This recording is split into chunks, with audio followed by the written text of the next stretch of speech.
A Polícia Federal indiciou o ex-presidente Jair Bolsonaro e o deputado federal Eduardo Bolsonaro por tentarem atrapalhar a investigação sobre a suposta tentativa de golpe de Estado.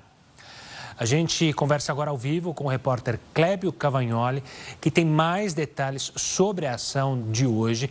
Clébio, uma boa noite. Explica pra gente o que levou então a Polícia Federal a pedir esse indiciamento hoje. Olá, Gustavo, Renata, boa noite a vocês, a todos que acompanham o Jornal da Record News. A Polícia Federal encontrou no telefone do ex-presidente Jair Bolsonaro uma série de indícios que revelariam aí uma espécie de um plano para que ele recebesse, num primeiro momento, asilo político na Argentina. A gente tem até aqui, Gustavo, um trecho de um rascunho, né? Uma carta rascunhada pelo ex-presidente, que seria endereçada ao atual presidente da Argentina, Javier Milei.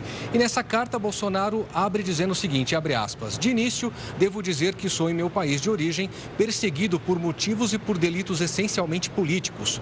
No âmbito de tal perseguição, recentemente fui alvo de diversas medidas cautelares.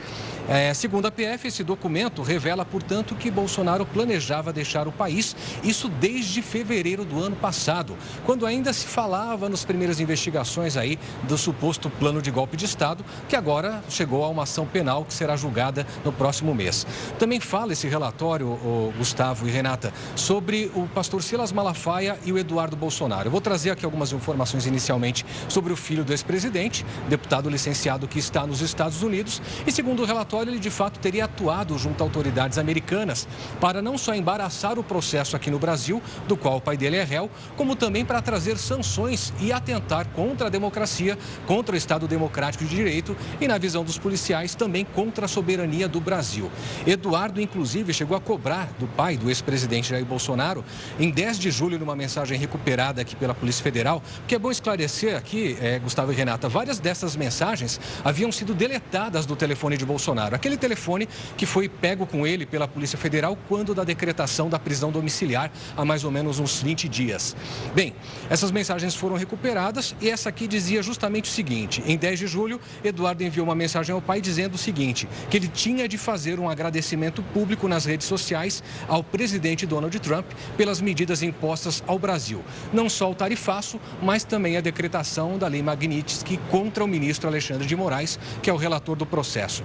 Por fim, chegando agora ao pastor Silas Malafaia, o que a Polícia Federal diz, ele que foi, inclusive, é bom a gente relembrar aqui, foi chamado a depor assim que desembarcou no Galeão agora à noite de um voo vindo de Portugal. A Polícia Federal apreendeu o celular dele e também o passaporte. Isso quer dizer que Malafaia está impedido de deixar o Brasil. E o levou para uma sala ali da Superintendência da Polícia Federal para que ele prestasse depoimentos sobre essas acusações.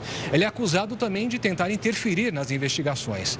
Como fez isso? Para a Polícia Federal, Silas Malafaia é uma espécie de conselheiro do ex-presidente Jair Bolsonaro. Ele atuava não só dizendo ao ex-presidente que ele deveria descumprir medidas cautelares, entre elas o uso de redes sociais, como dizendo que ele não tinha de respeitar nenhum tipo de determinação do ministro Alexandre de Moraes, relator do processo. O Malafaia, inclusive, chegou aqui a discutir questões sobre o tarifaço e a imposição de sanções contra o Brasil. Uma outra coisa, diz que ele havia, em alguns momentos, falado para o ex-presidente que ele tinha, inclusive quando daquela manifestação em São Paulo, tinha de aparecer nessas manifestações, ainda que virtualmente, sendo que ele estava proibido pelo Supremo Tribunal Federal, de fazer qualquer tipo de intervenção em redes sociais ou mesmo em aparições para discursos públicos. Tudo isso agora, esse relatório amplo, Gustavo e Renata, e a você que nos acompanha pela Record News, já foi enviado agora à noite pelo ministro Alexandre de Moraes para a Procuradoria-Geral da República.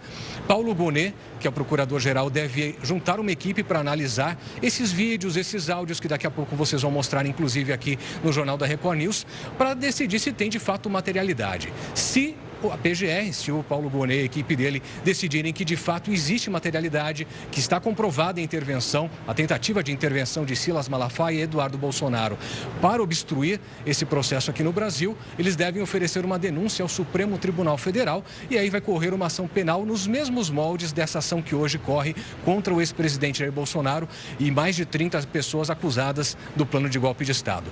Jair Bolsonaro ainda não se sabe quais podem ser, evidentemente, as medidas adotadas contra ele, uma vez que se descobriu planos de fuga, costurados desde o ano passado.